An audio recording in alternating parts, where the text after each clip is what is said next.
Story 1. I disowned my father. I do not believe it was nearly as difficult a decision as disowning a child, but it was still tough. I grew up in an upper-middle-class, seemingly perfect nuclear family. My parents were high school sweethearts. My father worked at an oil refinery and my mother was an accountant who became a stay-at-home mom. I am a middle child. I have a brother 3 years older and a brother 3 years younger. When my older brother was about 10, my father's drinking became out of hand and he became extremely physically abusive. A few years later, my mother divorced him after 23 years of marriage because she was afraid for our lives. My father spiraled. He started using drugs, stealing, and was involved in several hit-and-runs.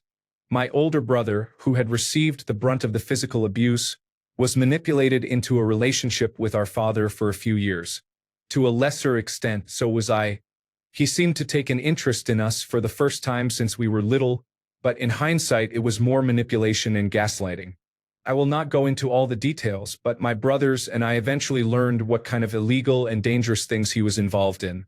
My younger brother and I, who both had aspirations to enter law enforcement, cut him out of our lives completely. My older brother took longer. He had always wanted his dad to love him, so he wore blinders. He eventually saw the truth and cut our father out as well.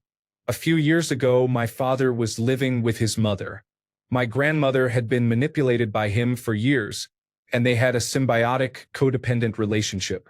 She was addicted to prescription drugs and he was addicted to everything. My grandmother had a reverse mortgage on her home. She was diagnosed with lung cancer, given 6 months to live, and moved into a nursing home. My father kept squatting at her house even after the bank rightfully claimed the home. Police were called and he was arrested. My grandmother slipped and fell 2 days after moving to the nursing home. She developed a brain bleed and died a few days later. My father had a seizure his first night in jail and was taken to the hospital, where doctors determined he had a ruptured brain aneurysm. The doctors theorized the aneurysm resulted from his drug use, and that scuffling with police during the arrest, with increased blood pressure or jarring, caused it to rupture. He is now in a nursing home and functions at about the level of a 6-year-old. He has some inkling that he seriously messed up and that it is his fault, but he does not understand the specifics. He can communicate and hold conversations, but they are bizarre and rambling, with many strange words appearing. I visit him a few times a year. I only do it because the person he became during his addiction is gone. I believe karma caught up to him and he has earned his punishment. I truly would not shed a tear if he died tomorrow. He has been dead to me for a decade. I do have some compassion for a sad, confused 58-year-old man who is alone in a depressing nursing home with no visitors. He knows he has children and a wife.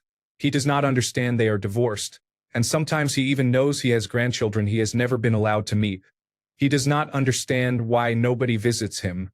I started occasional visits not because I want a relationship with him, but because doctors saved him when the aneurysm ruptured, leaving a person who is paying for crimes he does not remember in a world he does not understand. He sometimes cries when he asks to see pictures of the little boy, my nephew and his grandson, and I have to explain yet again why he is not allowed to meet him. He asks me questions about the police officer, my younger brother, whose name he cannot remember. He looks proud when I tell him that his son is rising through the ranks and recently became a police dog handler. It is like a shard of the dad he was 25 years ago surfaces, and everything in between exists only as a convoluted fever dream. It breaks my heart to see his suffering, but in a twisted way it gives me satisfaction that his actions caught up to him, which makes me hate myself even more. I doubt anyone will read this. It was not meant to be a novel. But that is how I disowned my father and then developed a minimal relationship with the ghost of his former humanity that now occupies his body. My heart goes out to people who have had to disown a child. I was fortunate to have an incredible mother and an extended family to support my brothers and me, yet I am still damaged from my time with him. Having to choose between compassion and love for a flawed person and the physical and mental well-being of yourself and your other loved ones rips something open inside and leaves you permanently scarred. Story 2. I am not a parent and have never disowned a child. My parents disowned my oldest sister. I am the youngest of 3 girls. My oldest sister had a horrible relationship with my father and blamed me for getting in the way of their relationship. She had her first baby to spite him when she was 16. My father refused to give her money because she had met a deadbeat child predator and became pregnant again and again. She constantly put herself and the man before her children. Dad would send money for Christmas and birthdays and never heard a thing. He finally gave up. She is 30, has 6 daughters, and lives in a mobile home in North Carolina. We had not seen or heard from my sister until June of this year. My oldest niece contacted me asking to come to Florida, where I live, for the summer to get her and her sisters out of the trailer. I agreed, contacted my sister, and she agreed. I set up plane tickets and organized the rooms they would stay in. When they arrived, they were completely disheveled. Their clothes were visibly dirty and smelled foul. They were so covered in lice that my white towels turned gray when I removed them. My niece informed me they had been without water and electricity for 6 months. They lived in a 2-bedroom mobile home with holes in the roof and rats and bugs everywhere. As a family, we decided the girls were not going back to North Carolina. We told my sister to come to my parents' house in Florida to get her life together and get back on her feet. She refused because the father was not invited. Ironically, she found out he was cheating on her. She confronted him and he kicked her out of the squalid trailer. He told her he would rather be homeless than live with her. My sister now works at a dollar store and does not pull her weight with the children. At least the girls are safe now. My parents had disowned my oldest sister when she moved to North Carolina with him for 6 years until my niece reached out to me through social media.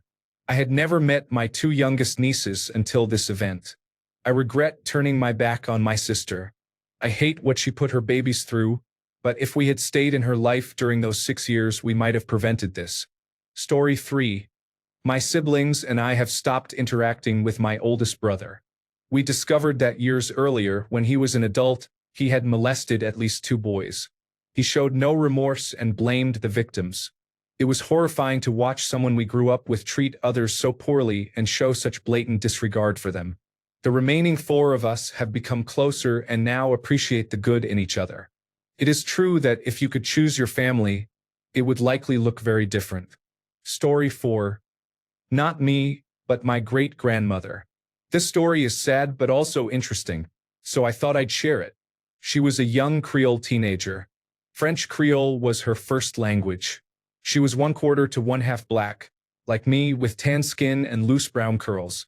She was born in Florida, but when conditions for black people worsened there, her family relocated to Texas. For those who do not know, Creole communities often emphasize colorism. Although they are mixed race, they prioritize lighter skin. The looser your curls, the lighter your skin, and the more white you appear, the better. Her parents expected her to marry a wealthy, light-skinned man who would take care of her. Instead, she met my great-grandfather, a poor, dark-skinned man who moved from job to job working for farmers and trying to make a living. The two fell in love as teenagers.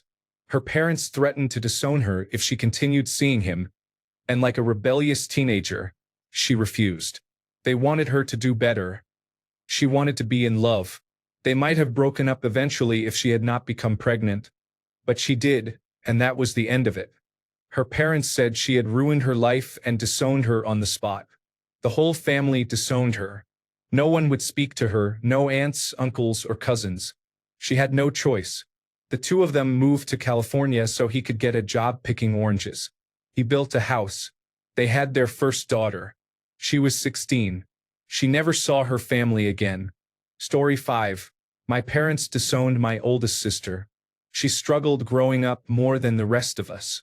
She became a teenage mother, partnered with an older man who treated her poorly, and partied a lot. My parents helped her a great deal. They did okay financially but had a strict no co-signing rule for all 6 of my siblings and me. Still, they co-signed for her house so she could get a head start. She did not pay the mortgage for almost 3 years before my mother was served with court papers in front of the other nurses at her workplace. My parents worked tirelessly to negotiate arrangements so my sister and her family could keep the house and receive leniency, but my sister never appeared for court dates. During this time, she paid $12,000 for in vitro fertilization and became pregnant with her fifth child. When my mother demanded some of the money back, my sister falsely accused my father and my brother of beating her sons during a trip to Disney World and said she would file a police report if my father asked for money again. My parents continued to ask for repayment because the accusation was not true. She attended Christmas awkwardly and punched my brother in the face during the meal, claiming he had humiliated her oldest son by asking if he wanted to work at my brother's company for good pay. Her oldest son has been in and out of jail. My brother was trying to help him after his release, but he refused the job offer and became angry. My sister then called the police and alleged that the same brother had illegal guns in his truck. The police came on Christmas night and searched his truck. No weapons were found. She is no longer welcome near any of us. My mother still cries about it but refuses to speak to her again. Story 6. My mother and her sister were both adopted into a great family. Recently, my grandfather fell ill and we were told to prepare to say goodbye, so the family gathered. My grandmother has had a hard time with her memory since she had a brain hemorrhage, but she welcomed my aunt into her home during this difficult time. While my grandfather was in his final week, Wendy, my aunt, took my grandmother's automated teller machine card, spent more than $1,000 on herself and rented a motel room. She also attempted to steal their car. When my uncles found out, she disappeared. After my grandfather passed and his funeral was arranged, my grandmother went to an attorney to remove Wendy from any inheritance she would receive from their estate when she dies. She did not press formal charges because the process would have been lengthy and painful for her. She did not need the extra stress.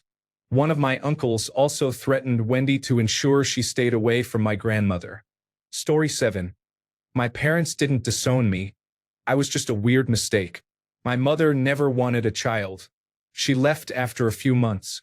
My father was a single parent and ended up in prison for life without parole when I was 14. I finally met my mother. She was a police detective by the time I moved in with her. She threw me out after 2 months. I am 30 now, and life is typically a little weird around the holidays, but I always get a good laugh when I tell people that my father is in prison for life and my mother is a police officer. They get very awkward when I tell them that no, it is not a joke. It took a long time for me to come to terms with it, but I know now that none of it was my fault. Edit. This received far more attention than I expected. Thank you for all the kind words. Story 8. I love my son, but he abused me. When he turned that violence on his sister by choking her, I had to say goodbye. Story 9.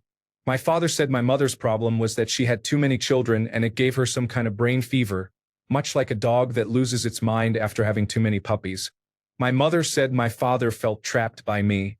He was planning to leave when it was just my 2 older brothers, but then my mother became pregnant with me and he felt obligated to stay. Now that I am an adult with 2 children myself, I realize that both of my parents are extremely mentally ill and incapable of loving anyone, including themselves. Story 10. My ex-wife disowned my son. We married young when I was in the military. We were high school sweethearts. She became pregnant 6 months into our marriage. I don't think she connected with him at all after he was born. Most of what she did with him were Instagram photo shoots where she portrayed herself as the #1 mommy. When he turned 3, I left the military. A year later, she ran for the hills. I remember it like it was yesterday. I sat down with her at a local restaurant to talk about divorce plans. We split our finances and possessions down the middle. When we discussed custody, something I dreaded because fathers rarely gain custody in my area, she told me she wanted absolutely no responsibility. I was taken aback and asked if she was sure. She was. That one sentence hurt more than anything else that happened during that time. My biological father wanted nothing to do with me, and now I was seeing it happen with my own child and his mother. I received full custody, and she married within a year afterward. She had another child too. Her parents try their best to be part of his life, but she still avoids him. He is 7 now and used to it, but I know it weighs heavily on him. Sucks, but it's life, I guess. I just woke up and saw all the upvotes, messages, comments, and awards. Thank you so much. I didn't expect this level of response. I don't usually share something so personal. My son is an amazing kid who has shown resilience beyond his years. He has handled the tough times better than even I have. I can only hope he doesn't question his worth because of what his mother did. I know I question mine because of my father's leaving, and that has left scars that will not heal. Thank you again, and have a wonderful day. Story 11. A family is torn apart, based on an aunt and her niece. The aunt begins showing signs of dementia at a relatively young age and is moved into an assisted living home. The niece, who bounces between jobs, is hired to visit her about once a week, take her to the mall or for a walk in the park, and so on. She is paid handsomely. We receive an alert that the aunt has a bounce check from an account that should have $5,000 in it. The niece has drained the account, proven beyond doubt with receipts. She would take the aunt to the bank every Friday and withdraw $200, then fill her car with gas even though the aunt cannot drive, and charge us for hours she clearly did not spend with the aunt. She claimed to have taken the aunt to appointments, but there were no appointments. We can verify this with the doctor. The family rift. For some bizarre reason, the niece's family took her side. Story 12. This is not my child, but my sister, whom I raised for several years. I was a senior in high school when my parents had her, completely unexpectedly. My parents were 58 and 55. I never really got to know her much because I went away to college when she was 5 months old, and I was in the United States Air Force by the time she was 1.5. I saw her twice on leave and got pictures, but we never had time together. Our father died when she was 2, and my stepmother raised her. My stepmother was a terrible parent. One child ran away at 16 to halfway across the country, another ran away at 15 and got married, and another spent his life bouncing around different multi-level marketing programs as a career. She also persuaded my father to send me to a Pray Away the Gay camp in Tennessee when I was 15. When my sister was 11 and begging for help, I took leave and went to her. Surprisingly, my stepmother had attorneys draw up the paperwork for me to become my sister's guardian and even agreed to pay for it. I raised my sister and things were okay until she was about 14. I caught her making explicit videos online, trying to solicit sexual activity from men. That led to efforts to remove the videos and to sue the people who hired her. She ran away for a week, hiding at a friend's house, and was found when she was caught shoplifting. At 14, she had a breaking and entering charge for trying to steal the phone of a boy she was dating to see if he was talking to other girls. It happened on base, and I managed to keep it from becoming a bigger issue. A second breaking and entering charge involved friends breaking into the non-commissioned officer club to try to steal beer. I was told to leave base housing at that point. My security clearance was suspended to make sure I was not in a position to be compromised. Still 14, she was arrested with a stolen military identification for trying to get into a bar. At 15, she escaped rehab, and she escaped rehab again. At 16, things seemed better, and she was taking school seriously. At 18, she was accepted to the Rhode Island School of Design, graduated with honors, and had a decent-paying job with a web company with benefits. She started using marijuana heavily and lost her job. She sold her car to pay bills, lost her apartment, and still had not looked for work. She received her trust fund at 24 and blew over $400,000 in 2 years with nothing to show for it. She faced multiple drug cases.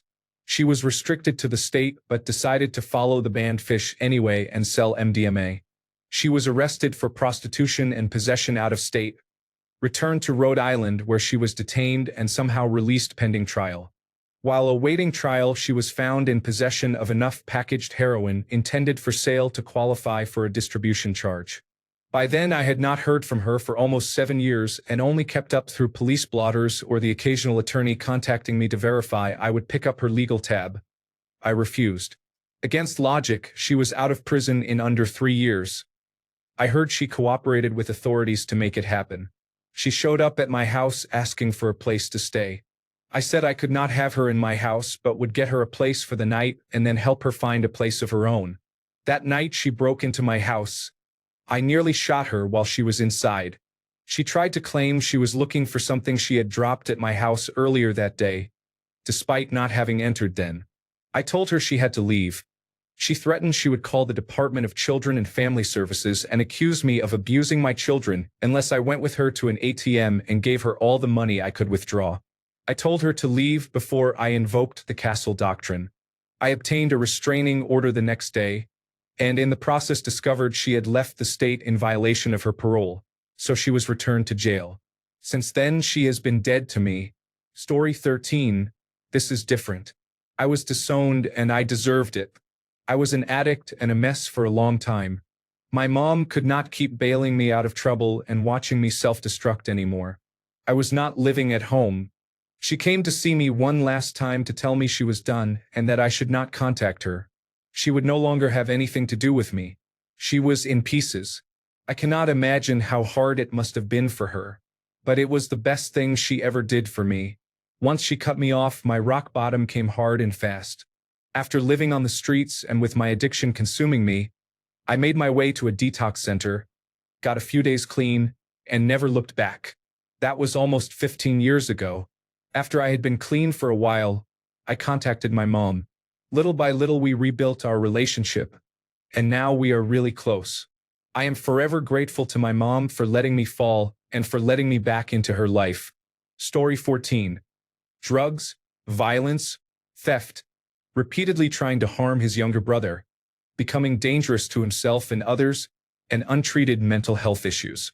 He no longer takes his medication or seeks help. His behavior became extreme and was too much for all of us. I would not call it disowning so much as setting boundaries and creating distance to protect people who do not deserve his treatment. He is often manipulative and displays narcissistic tendencies, habitually lying about others and portraying himself as the victim. This damages relationships with people who do not understand what is happening, so I prefer to stay out of it because it is too costly and not worth the harm. He lacks empathy and struggles to control harmful behavior due to a developmental disability, although he also admits that he knows what he is doing and that he can be manipulative. When he was younger and a minor, he had much more support, and it was easier to manage. Story 15. Do adopted kids count?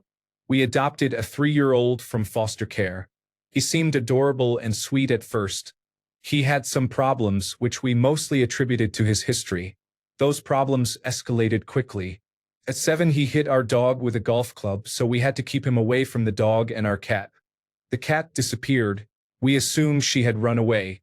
Years later, we learned he had killed the cat and thrown it in the woods. The last straw came when he burned our home down. We sent him to a residential treatment center, where he stayed for 2 years. During that time, he molested a roommate and became extremely violent. The insurance company said they would not pay any more and that we would have to pay $40,000 a month out of pocket or bring him home. We have younger children, and it would not have been safe. We told the state we would not bring him home. Now we have a verified abuse report against us because we would not bring him back, even though the therapists agreed with our decision. I do not love him. I wish him the best, but I do not feel anything toward him. Story 16. I am not sure if this counts. I did not disown him, but I went through a dissociative episode after severe trauma and could not feel the parental love or attachment I had for my son. I tried not to show it and behaved as normally as possible because he was a child at the time and could not understand what I was going through. It was disturbing not to feel any sense of bond with him. I eventually recovered, but I did not feel what most people would call love for him. Story 17. When I was 28, I asked my biological father why he never tried to see me after he and my mother divorced. He said he never wanted to pursue a custody arrangement because that would have required him to pay child support. His fear of paying child support led him to stop talking to his 9-year-old. He is currently doing the same thing to my 2 younger half-sisters. Some people really should not be parents. Story 18. I have disowned one of my siblings. She is the youngest of 7 and has been unpleasant since her teenage years. She is much younger than the rest of us, so while the other 6 grew up together, she was almost like an only child. She treats everyone in her life as if they exist to serve her. Some of the things she has put our mother through are truly horrible. I would not care if she were no longer in our lives. Story 19. I have disowned my oldest son.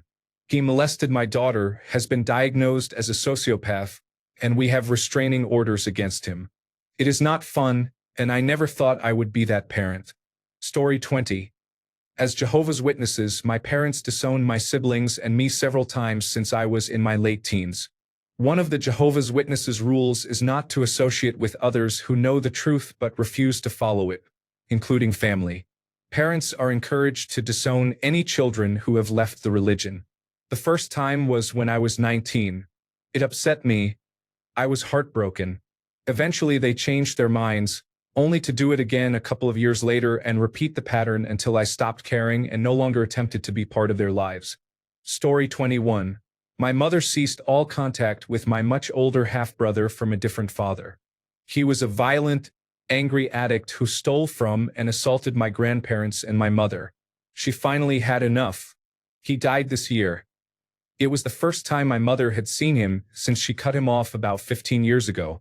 I now have children and have always supported my mother's decision. That said, I feel very sorry for her. More so than when I was just her child. I cannot imagine ever reaching that point with my own children, and I am sure she never did either. Story 22. This is not my story, but in a similar thread asking parents when they realized they had raised a monster. Someone linked to a post. Summary of that post. The son behaved terribly as a teenager and ultimately raped his own mother, who committed suicide a year later. Story 23. My parents stopped loving me the moment I was disfellowshipped as a Jehovah's Witness, and I was promptly kicked out.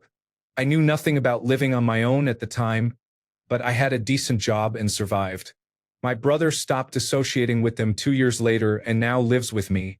They moved away 1,500 miles, to be exact.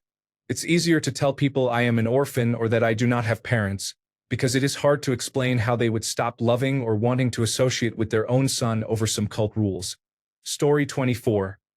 All right, this is a family secret I revealed that led my mother's family to disown me, which honestly is for the better. When I was a kid, my uncle molested me repeatedly over a summer I was with my grandparents. It wrecked my sense of sexuality and took me into my late teens and early 20s, and years of therapy to accept that I am gay. I am still working on trusting men as a whole, in part because of this. When I was about 14, I told my mother because I needed to get the secret out. I was going to be alone with him again, and I was scared. Looking back, I was more afraid of telling her what her youngest brother had done. When I told her, I learned this is a pretty common thing in her family. It had happened to her by my grandmother's second husband. It happened to her and her 3 sisters. My mother apologized, saying she was sorry for sending me away that summer and that the family curse had caught me as well. I needed to hear that because I hated her for letting it happen, but she had no way of stopping it or even knowing it would happen to her son. It had always happened to the girls but never the boys. Aren't family traditions grand? Sarcastically. We went to the police, but because it had been so long and it crossed state lines, there was not much they could do. It was my word against his. My mother's family acknowledged that this happened in their family and told me to blame the devil instead of the perpetrator. They said I should feel sorry for him because it had been hard for him, that he used this time to officially come out, and they, all except my mother, commended him for admitting his illness. They blamed me for turning him gay. Keep in mind, I was still trying to process whether I was gay at that time. I was then accused of wanting to be molested and told I needed to repent for what I had done and for trying to destroy his life. My mother tried to argue, but it became my mother's family versus my mother and me. My mother ended up giving in slightly and told them we needed time to process this. They eased off and we left. We got the hell out of there and never looked back. It's been about 10 years since I saw any of them. They blame my mother for raising a son who loves the devil, which did not help when I finally came out. The last thing they told us was that they would let both my mother and me back in only if I admitted that a 9-year-old wanted to be molested and converted back to being straight. I think they are still surprised I have not taken them up on their offer. I don't know, and I don't care. My family is very small now, and I couldn't be more pleased. Story 25. I disowned a family member, not a child though. We were very close until he was caught in an online sting operation targeting suspected sexual offenders. I cut him off and have not looked back. I have a sister who is the same age as the girl he was allegedly supposed to meet. I cannot associate with people like that. For your information, according to my sister, nothing was ever done to her. Story 26. I have been legally disowned by my father. When I was 11, my mother was diagnosed with terminal cancer. This was her second diagnosis in about 4 years. She had recovered the first time after intense surgery and a lot of chemotherapy. He did not want to look after her as he had before. He also had a new girlfriend and her family to look after, and he had no issues leaving us. My mother died when I was 14. My brother, my grandmother, my father, and I met to discuss who I would live with. The plan was my brother and his family, and my father was never considered. He showed up and declared that he was in the process of going to court to legally emancipate himself from me. He went out of his way to legally declare that I was no longer his child so that my brother, who was 22 years old with a wife and 2 young children and already struggling on 1 paycheck, could not seek child support. Needless to say, it stung, coming only days after my mother's funeral. Story 27. My mother simply didn't want children but never took steps to prevent having 3 children by different men. She tried to have my dad jailed for abuse. Meanwhile, he worked 2 jobs to support us and would come home to a filthy house and my diaper completely soiled. She placed us in foster care. Fortunately, my dad got custody of me, and the father of my other half-sister got her, but the oldest spent 18 years in foster care. I last saw my mother when I was 6. She had noticed my dad's success and wanted to use him for money. He brought me to a park to meet her. She blatantly ignored me and clung to my dad. He was a smart man and realized this. That was the last time I saw her. She never sent a single birthday card or paid a dime of child support to my dad because she didn't want children and refused to take steps to prevent pregnancy on 3 separate occasions. Congratulations, Mom. You're the world's biggest piece of shit. Story 28. My biological father divorced my mother and abandoned his 3 children, leaving our lives and making it clear he wanted nothing to do with us. Many years later, at my older sister's funeral, which he had the gall to attend, I asked him why he did it. He said, "I thought it would be easier for everyone." He meant it was easier for him to return to his wealthy family and enjoy a second adolescence while my single mother worked 2 jobs to feed 3 children under 10, receiving no child support from him. Story 29. Not me, but a friend wanted to move out and be independent at 22. Her parents wanted to keep her under their thumb and told her she could not move out. After a huge argument, she packed her things, left, and was promptly disowned by both parents. Makes sense, right? Story 30. My mother was disowned by her parents because of her interracial relationship. There has been some discussion, so I will add a little more detail. We are from the South, Arkansas. Some parts of this are strange. My mother initially lied to her parents and said she was dating an Arab man. That was acceptable to them, but when they discovered she had lied and the man was black, they disowned her. I guess in the early 1970s Arabs were acceptable but black people were not. They disowned my mother, but it was fine for us to visit. My older sister was close to them, but my younger sister and I always felt uncomfortable going there. They adored my older sister. She stayed with them and went on vacation with them. I remember asking my grandfather why he did not like my mother when I was about 8 or 9 at a cousin's birthday party. He just walked away. The same people who pushed her out of their lives were the ones she cared for and comforted in their darkest times. She returned to care for them, and they did not push her away. I assume they knew the end was near and were trying to right their wrongs, but I am only guessing. She was with them until the end. My mother might not be perfect, but that changed how I saw her. Story 31. I would love to hear my mother's explanation, although she has not contacted me for over 20 years, so I know that is not going to happen. I think you are more likely to get responses from the children. Story 32. My wife left and took our son when he was 6 weeks old. I fought for over 5 years to see him, but in the end I had to protect my sanity. The way parental love became only an awareness of his existence cannot be described. Story 33. My father had an awful wife. She was terrible. She left him, owed me a lot of money, and cheated on my father. They were married 3 years. She was around 36 and my father was 50. He did everything for her and she made him miserable, but he kept going. When she left, my father became very depressed and I cared for him, hoping he would get over it. We went through the divorce together. He got better and I was really happy for him. Then the day came when she had no money left and returned to my father. He told me and I was so angry that he had not learned from the past. I told him I did not want to see her again and that I would not do anything with him if she was there. One day my father and I planned to meet for lunch. When I arrived, I saw her sitting there with him. I told her she had to leave or I would leave. He became angry with me and I left.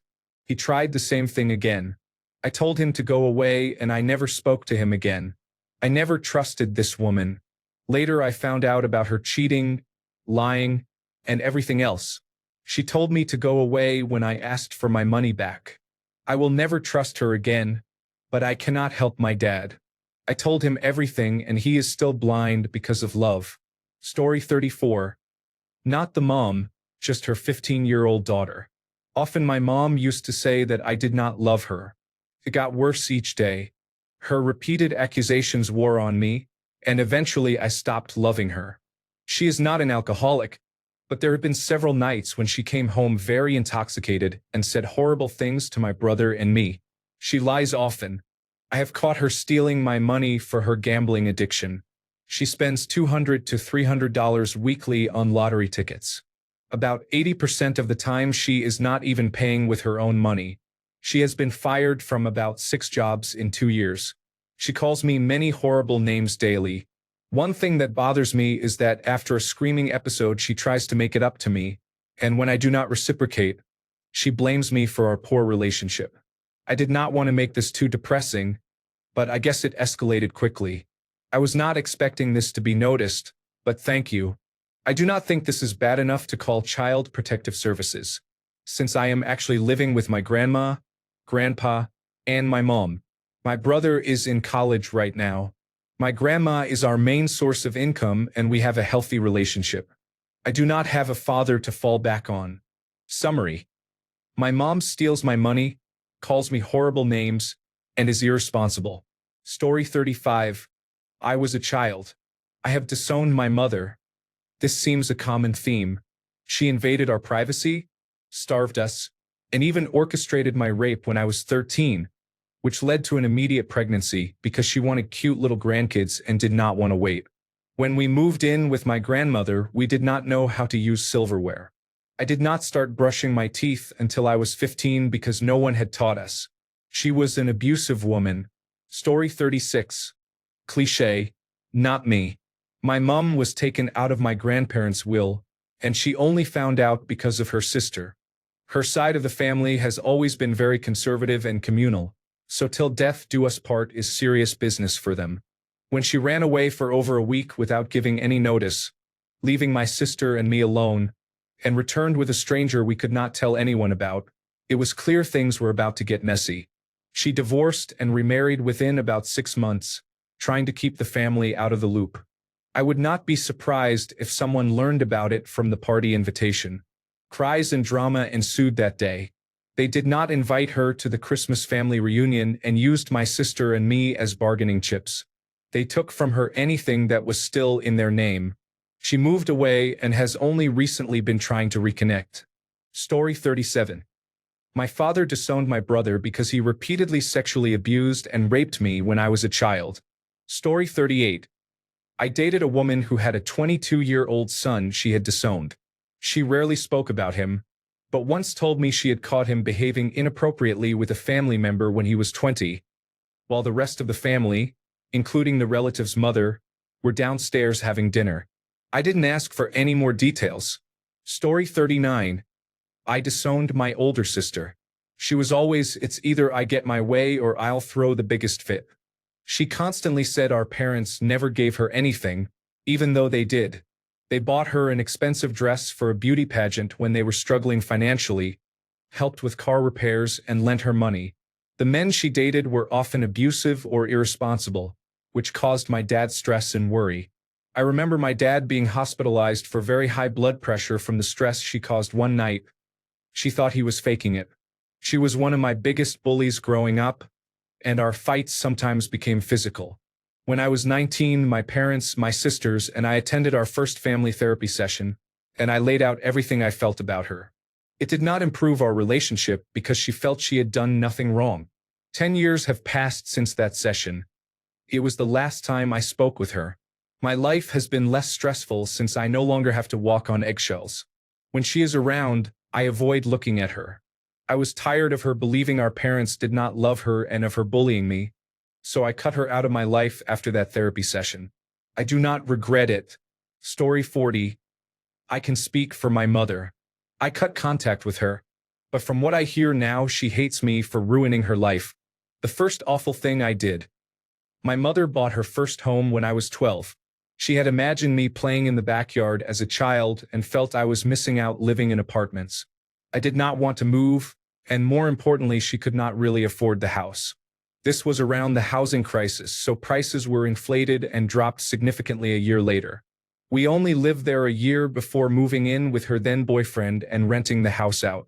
She believed she had bought the house for me, so she blamed me for buying a house she could not afford. The second awful thing I did. She was pulled over while driving to a nearby city because she was swerving on the freeway. I was 13 and had fallen asleep, but I woke when the car shook and almost hit a semi while she was asleep at the wheel. I woke her, and she insisted on continuing. Soon after, an undercover police officer stopped them. She failed the sobriety test badly and fell several times trying to walk in a straight line. I cooperated with the police and handed over the prescriptions she had in the car. She perceived that as betrayal. She had been in the medical field and struggled to find or keep jobs that would hire someone with a record charged with child endangerment. She was driving while heavily medicated, but I took much of the blame for not being loyal and reporting her to the police. Now her finances are in shambles, and she cannot keep a job in her field because of what I did as a teenager. Her career is ruined because of me. Other things damaged our relationship, but I think she would point to these two events as the main reasons my being her child ruined her life. Story 41. I disowned my stepmom for shooting and killing my cats and for threatening to do the same to my dog. Unfortunately, my dad does not understand. He has his own issues. Story 42. This Christmas will be 10 years since he disconnected both phones and moved house without telling me where or why. He cut off both of his adult children when my parents' divorce was finalized and never looked back. I wonder if we ever cross his mind. Story 43. My dad disowned my half-sister, his biological daughter. She had a relationship with a man who abused and abandoned her after their third child. Her children were removed because of the unsafe environment created by that man. She turned to heroin and meth and began shoplifting. She was arrested repeatedly for drug offenses and shoplifting and repeatedly failed to appear in court for about a year before telling my dad she wanted help. He paid for rehab, but she did not attend. She kept asking for money, and he kept giving it to her, believing she needed it. When he realized she was using the money for drugs, he stopped. She went missing for a few days and was later found to have overdosed and been wandering across Mississippi. She was arrested, released to a halfway house, and then relapsed into drug use and shoplifting. She is currently in jail and unlikely to be released quickly. My parents tried for years but could not continue. She is in her 30s and you cannot force someone into rehab. They have to want to change, and if she does not, there is little more to do. Story 44. I disowned a family member. He was a pedophile and a rapist. I was one of his victims. Story 45. I am not the disowned child. My older brother is. He was a petty crook as long as I can remember, used hard drugs since his preteens, and was essentially a sociopath. He treated every woman in his life like an object. I remember him as a teenager calling his girlfriend a slut because she refused to perform sexual acts. Years later, he impregnated a woman. When their daughter was born, one of the first things he said in the hospital was that the child would grow up to be a prostitute like her mother. That child is better off without him. She was adopted and, the last time I checked, was living a happy childhood. He treated my parents like trash. He was in and out of jail, and they would take him in whenever he was released. He would find a job, lose it, and end up back in jail. He got in physical fights with my mother, my father, and me. He kicked our dogs and cats and damaged the house, punching holes in drywall. He had violent outbursts and smashed things. Living with him was a nightmare. The last straw was when he walked out on his child and her mother and started a gang fight at our house over a drug deal gone wrong. Things turned violent and weapons were likely involved. He left the house, then returned the same night because he needed a place to stay. When my father said no, he began fighting him. I stepped in and nearly beat him badly. It ended with my father holding me down to stop me from killing him, and my brother walking away down the street yelling obscenities. I have not seen him since. This was 6 years ago. At this point, he is either in jail or dead. I have every reason to hate him for what he has done, but I do not. He is a tortured soul who has let his demons get the best of him. I just hope he finds some kind of peace, even if it takes his death. Bill, if you are reading this, you are my brother and I still love you. I hope you are okay wherever you are. Story 46. My father disowned my older sister when she was in high school. She had been raped while walking to a friend's house, and he blamed her. She later tried to jump out of a moving car because she was depressed and suicidal. My father never liked my sister and refused to go to any father-daughter dances. He was distant toward her for no apparent reason. He finally disowned her after she was taken to a mental hospital for behavioral issues related to the rape and to her problems with him. He called her broken goods when he disowned her. Because he disowned her, she became pregnant at 17 to spite him, which confirmed his decision. My sister is jealous of me because I was the younger, beloved child my father always wanted. She does not see that he treats me like a doll and makes degrading comments when my looks are not up to his standards. My sister grew up with a voice and free will. My father hated that. The only reason he loves me is because he broke my free will and thinks of me as clay that he can mold into the perfect daughter. Now that I am an adult, I am trying to break the mold and ignore him, but it is hard to accept that it is okay not to be perfect. My sister still has ongoing mental health issues from everything our father put her through. She requires medication and extensive therapy even now. Summary. My father disowned my sister because she was a free spirit, imperfect, and considered damaged goods. Thanks a bunch for sticking around till the end of the video. Remember to subscribe, and until next time, stay awesome and goodbye.